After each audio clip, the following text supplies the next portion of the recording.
Assalamualaikum warahmatullahi wabarakatuh.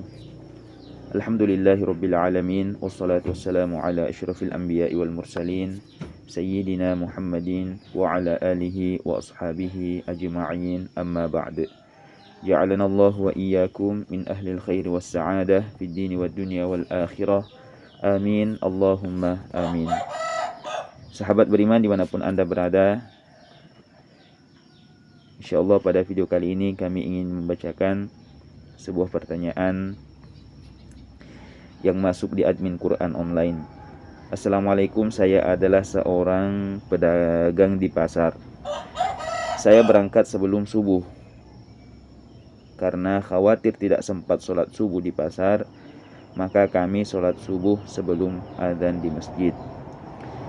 Apakah itu diperbolehkan?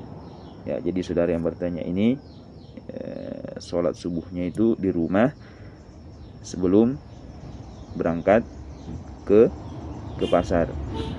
Ya, karena khawatir nanti di pasar tidak sempat sholat subuh. Ya, mungkin karena sibuk menyusun barang dan lain sebagainya. Baik, kepada saudara atau saudari yang bertanya. Ya, jadi di antara syarat sahnya sholat yaitu dukhulul waqti, masuknya waktu. Ya, jadi di antara syarat sahnya sholat itu adalah dukhulul waqti, masuknya waktu sholat yang kita dirikan tersebut. Ya, maka sholat yang dilakukan atau yang didirikan sebelum masuknya waktu itu tidak sah, ya, karena tidak memenuhi syarat sahnya sholat. Ya, jadi kepada saudara atau saudari yang bertanya bahwa sholat yang dilaksanakan, sholat subuh yang dilaksanakan sebelum masuknya waktu itu sholat subuhnya tidak sah. Ya, kecuali kalau waktu sholat subuhnya sudah masuk, hanya saja di masjid belum adzan, mungkin karena masjidnya itu tidak ada tukang adzan yang menetap, ya, sehingga terkadang terlambat adzan. Ya, asalkan sudah masuk waktu, maka kita sudah boleh mendirikan sholat di rumah, lalu kemudian berangkat ke pasar.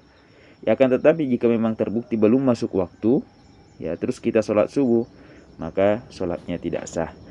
Ya, sholatnya tidak sah. Ya, jadi yang Anda harus lakukan adalah, ya, ketika sampai di pasar, ya, sampai di pasar selagi belum keluar dari waktu sholat subuh, ya, sholatlah di pasar. Ya, tidak apa-apa kita sholat di tengah-tengah di tengah-tengah barang jualan kita. Ya, tidak apa-apa.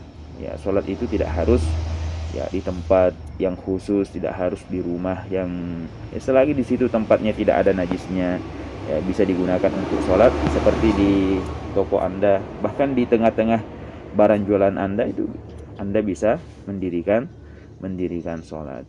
Ya, jadi jangan sampai kita meninggalkan sholat. Itu pun juga tidak bisa sholat sebelum, ya, begitu juga tidak, sebagaimana kita tidak boleh meninggalkan sholat, itu juga tidak boleh sholat sebelum masuknya waktu. Ya, jadi demikian kepada saudari yang bertanya atau saudara yang bertanya. Ya, demikianlah jawaban kami, semoga dapat dipahami. Lebih dan kurangnya kami mohon maaf. Wallahu a'lam. Sekian, wassalamualaikum warahmatullahi wabarakatuh.